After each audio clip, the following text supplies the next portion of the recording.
tour guides of Reddit. What's the worst thing a tourist has ever done under your supervision? Former whitewater rafting guide. There's a calmer section of the river people can, if they choose to, hop out and swim through. They're wearing life jackets, so you can just kind of float through it. This woman decides she wants to try it and hops out. After she pops up, she slowly tilts forward until just the back of her jacket is out of the water and she's completely still. After 5 or so seconds of this, I start to realize this might not be intentional, and paddle over and physically pick her head up above the water, followed by her gasping for air. I haul her in the boat and ask her what happened. She said she didn't know what to do as she had never been submerged in water before. 1. Why are you on a whitewater rafting trip? 2. Why didn't your strategy involve moving your body? This is incredible. How old is this woman? I need to know.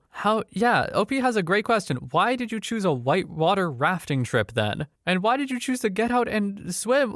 What? Story 2. I worked at a living history farm museum. I had a kid that was climbing on stuff the whole tour in the farmhouse and trying to get behind the smith and the blacksmith shop during a demo. After the tour, when people are allowed to roam the grounds, I hear his mom screaming and to look over to the barn, and this kid has climbed the fence into the field with our longhorn oxen and is trying to poke them with a stick. I walk over and calmly told him to get out of the field before our lazy oxen decide they've had enough. But this jackoff decides to look me in the eyes and smack Ted on the butt with the stick like it's a riding crop. Ted, bless him, just kind of jumps a little and whips his head around with a "what the hell, dude" look on his face. But seeing as he's a longhorn, he just wipes the kid out with one of his horns when he turned his head. Kid goes flying into the dirt and is having a meltdown. Mom is freaking out. I'm like, dude, get the hell out of the pen before Ted actually gets mad. So this kid is crying and trying to climb the fence out of the field, and Bill, who's been watching this whole thing, waits until the kid is almost over the fence, walks up to him and nudges him in the butt with his nose and pushes him off the top of the fence. I did everything I could to keep from laughing. Kid was fine, Ted was fine, but the kid and his mom were promptly kicked out of the museum. Their dad and little sister was allowed to stay because she was well behaved and was just enjoying petting the goats at the petting zoo. So since the kid had to leave but his sister didn't, there was a temper tantrum in the parking lot that could be heard all the way to the other side of the farm. But the oxen got some extra grain that night, so I guess they won in the end. What an insane parenting L. Have some freaking control over your kid, please. That kid is going to grow up to be a menace if raised like that, and it's not even really going to be his fault. Story 3. I work at a brewery tap room and take people on brewery tours. During fermentation, CO2 is produced and the excess comes out through a runoff pipe and into a water bucket. One of the attendees, who was being a pain and trying to be funny but no one was laughing, asked me what the pipe was for, so I gladly explained. He then asked what would happen if he breathed it in. In disbelief of his stupidity, I told him that he would pass out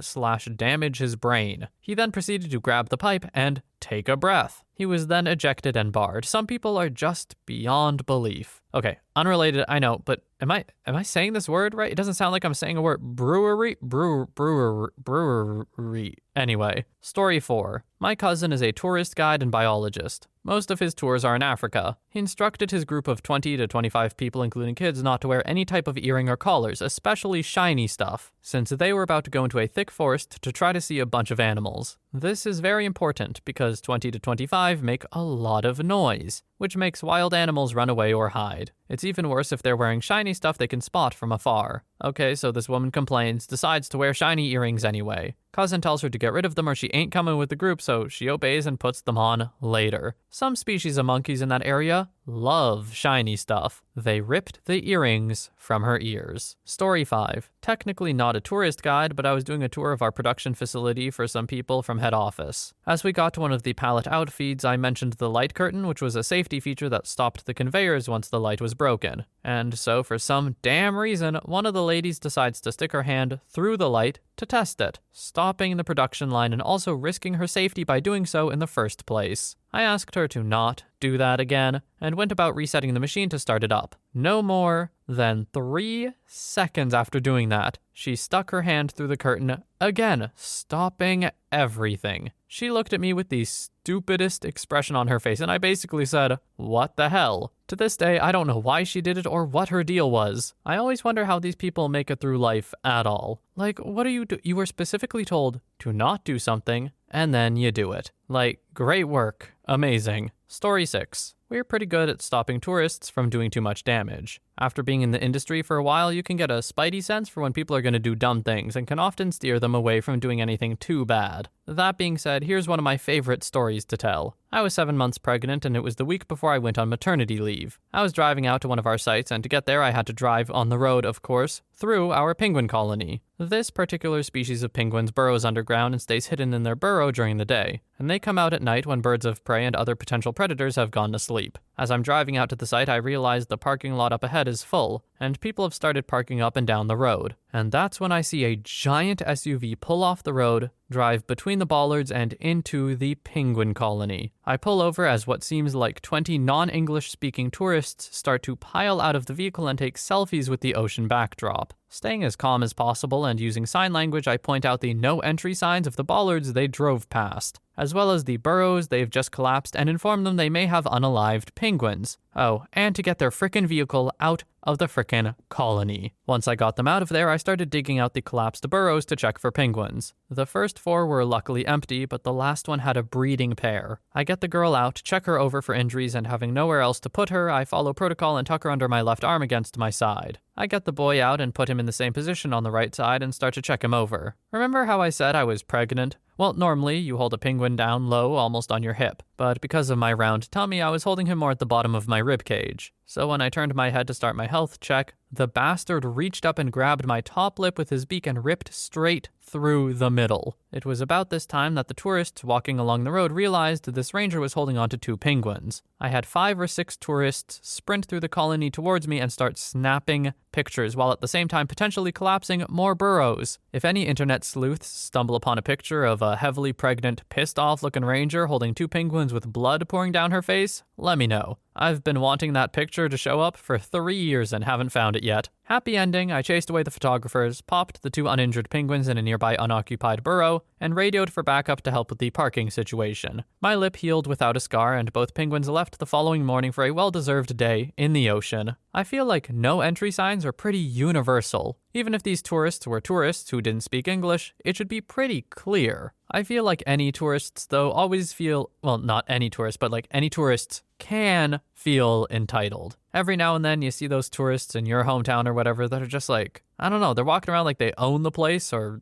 something. I don't know. It's weird. I'll never understand that sense of entitlement people get. Story 7. I was giving a tour of my university to the mother of a potential student. She tried to recruit me into a popular pyramid scheme. And then when I tried to change the subject by asking what she did in her spare time, she told me about her conspiracy theories that she gives public talks on. They included the dangers of Wi-Fi, 5G, and chemtrails. Oh, and that the moon landings were faked by Stanley Kubrick, who was shortly thereafter assassinated by the CIA and replaced by a clone. I cut the tour short. Felt pretty sorry for her daughter, who appeared to think these theories were reasonable and had also been recruited into her mother's pyramid scheme at 17. Story 8. I'm in the middle of talking and someone's phone rings. Okay, that happens. Usually they just cancel the call or step outside. Nope. This guy answers the call and starts talking on the phone only a few meters from where I'm standing. I think, oh, okay, he'll quickly explain he's busy and end the call. Nope. He starts a conversation. The rest of the group glare at him, and I'm put in an awkward position because my workplace puts a huge emphasis on politeness. So I suggest to him to continue his call in the hallway just outside of the room we were in, to which he replied, "No, I'm fine here," and went back to his phone conversation. I'm doing my best to talk to the rest of the group, about 25 people, but he is so loud. Eventually, this Chinese woman yells across the room at him, "Shut up! We want to listen to a lady, not you!" Which worked. But I just couldn't imagine the nerve to ruin everyone's experience like that because you're too selfish to talk on the phone outside. Also, the place I worked allowed photos but had a strict no photos of the staff rule for privacy reasons. I also explained this at the start and 99% of the people were cool. One day I had a particularly happy snapper who got right up in a staff member's face to take a photo. Like, I'm talking centimeters from his face. The staffer was just some rando middle-aged white dude, so I'm not sure why the fascination. But he was livid. It's like I saw it happen in slow motion, so I couldn't do anything to stop it. That guy was removed from the tour. I am a little afraid to know what my Asian woman sounded like. I tried not to lean too hard into the accent because despite being Chinese myself, it still feels weird to me. But I think by not leaning into it, I somehow made it weirder or worse. Sorry. Story 9. During my summers in college, I worked as a raft guide on a whitewater river in the southeast. It wasn't a difficult job. The two biggest things we were responsible for was running our trips in a timely manner and ensuring that guests in our boat had a fun and safe trip down the river. The safety part is important, because people visiting the river frequently forget it is a natural wilderness feature and carries all of the associated risks. We frequently received questions about whether the rafts were on tracks, whether I actually had to do anything in the back, and my personal favorite, whether the river went in a circle and we would end back up where we started. This last question was particularly funny because we took a bus from the rafting outpost to the put-in of the river. Why bother if we were going in a circle? One summer afternoon, I had a boat with 3 groups of 2 people. One of those groups was a mother and son. The mother seemed nice, if timid, as did the son. However, as I was going through the routine of explaining the safety concerns and paddle commands, it started to dawn on me that he was not very bright. There was nothing wrong with him, he was just dumb as bricks. Once we were on the river, he almost immediately developed a habit of checking the depth of the water with his paddle. He would incessantly plunge the blade into the water without care nor concern for his surroundings and circumstances. The water on this river is pristine, almost crystal clear. The riverbed is visible almost constantly, and still, this young man felt the need to verify the veracity of his own eyeballs by shoving his paddle into the river like some sort of deranged perpetual motion machine. Of course, I warned him against his actions. At first, my concerns were that his depth checking interferes with his ability to follow my commands and paddle. Eventually, however, my pleading grew more desperate, as it dawned on me that this child paid no deference to my authority. He answered only to chaos. It finally came to a head when, in a portion of the river that was extremely shallow, probably no more than a foot deep, he plunged his paddle into the riverbed with a force that shook the surrounding countryside. Like Excalibur, the paddle wedged itself among the rocks, perfectly erect. The boy, with a staid iron grip that could only be wielded by someone incredibly dense, kept his hand on the paddle as the rushing water carried us away from its new location. In one swift motion, he was wrenched from the raft and landed in a foot of water. He wore a face of bewildered idiocy. It was quite satisfying to keep his paddle in the back with me for the remainder of the trip after I returned him safely to the raft. All he could do was stare wistfully at the riverbed, his poo brain longing to verify its depth. I don't know if this makes me a bad person, but I do think it is hilarious to refer to a child as incredibly dumb, when they're doing incredibly dumb things at least. Just OP went crazy hard on this child, and it's just funny for some reason. I don't know why. Maybe other people think he's too harsh, and hey, maybe he is, but it's kind of funny. Story 10. I used to work at a heritage site. It was an old military installation with a lot of remaining original structures. Bunk beds, cafeteria equipment, computers, etc. Every day it was a constant effort to remind people, kids, not to jump on the beds, not to slam doors open, not to punch every button like it owes them money. The absolute worst was a group of kids on a school trip. Within the first 10 minutes, we're walking through the tech portion of the exhibit, where we had a wall lined with Burroughs' large system machines, B5000s, all behind this little fence about waist high. I turned to demonstrate some of the pieces, and when I look back at the group, one of them had jumped over the barrier, opened one of the units, and started pulling out handfuls of digital tape from the reels inside. I just about jumped on the kid when their teacher did just that. She jumped the barrier, smacked the kid's hand, and took him outside. I immediately ended the tour and had them all refunded, as I couldn't imagine what else could happen. And all of a sudden, just like that, I understand why chaperones were needed for field trips. I just get it now. Story 11. On an open-topped tour bus in London, woman tries to dangle her toddler over the railing, then starts saying she's going to complain to my manager when I told her to stop. Caught her doing it again, and company policy said that anyone endangering their kids like that was to be removed from the tour. So the driver had to come up and march her off. She still insisted she did nothing wrong. Like, she literally had the kid's feet on the side railing of the moving bus and was just holding him loosely around the waist. One low-hanging tree branch, of which there were many on the route, and that kid was gone. Story 12. Not a tour guide, but I guess you could say I work in the tourism industry. I work ground crew for a company that does helicopter tours. Number one rule for customers is, don't walk under the tail boom. The rotor will unalive you and it will hurt. It's unbelievable how many people have a death wish out there. People see the fastest way to the other side of the helicopter and don't stop to think, oh hey, that spinning blade may or may not slice my whole frickin' head off. Let's see how close we could get to it. Story 13. I was on a tour with my family in Cambodia and we visited Angkor Wat. Now, as everyone knows, Angkor Wat is teeming with tourists day and night. There was a long line to climb the topmost tower, wherein the steps are very steep. It was a hot day, and when it was almost our turn, a middle-aged man took 2 steps, fell backwards, and started having a seizure. People came to his help immediately. However, one man who was also crowding around him did nothing but pull out his cell phone and start recording. Thankfully, everyone noticed and started yelling at the guy to put that away. He acted like the victim, though, and said he was just trying to help. What a jerk. I want to know the thought process here. How would this video of someone having a seizure help in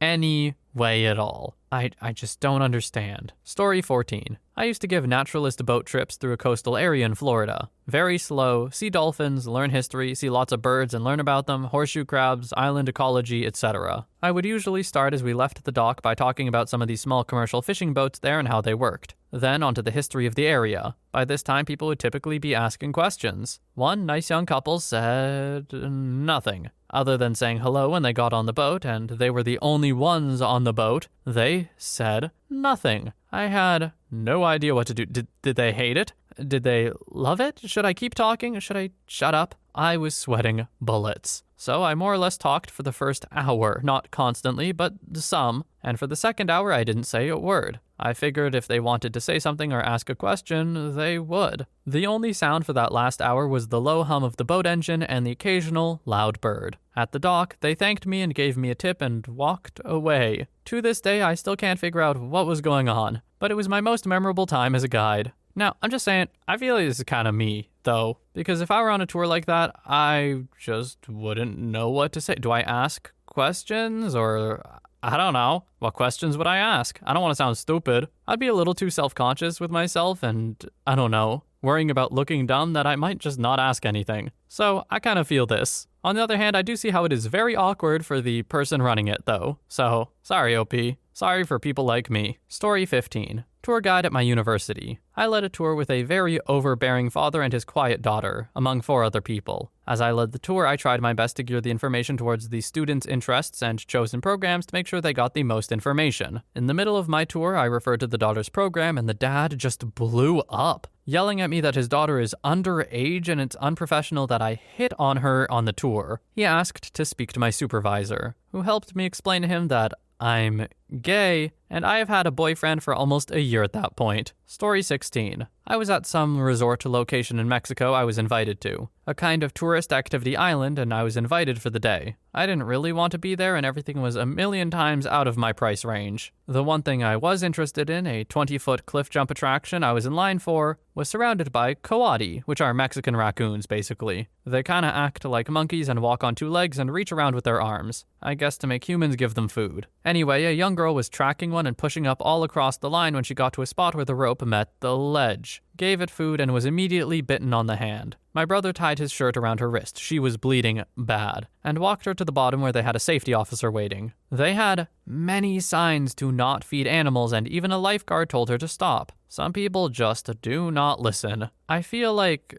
an age is necessary here, because a young girl could mean like 4, or to some people it could mean like 14. 14, simply too old to do this. 4, I kinda get it. You wanna give the cute little animal some food, sure, whatever. And that's just me saying I understand the impulse too. I still don't think you should, regardless of your age. It's not a good idea, but someone should be watching you. If it's like 14 though, and you're doing stuff like that, you absolutely deserve to get bitten. Don't be stupid. People are telling you not to, don't do it. Which I guess is what a lot of posts in this thread can be boiled down to, huh? Just don't do what you're told not to do. Novel idea, huh? Anyway, that's all the stories we have for today. I hope you're sufficiently infuriated by people being stupid. I also hope you have a wonderful day or night wherever you are. I will see you in the next one.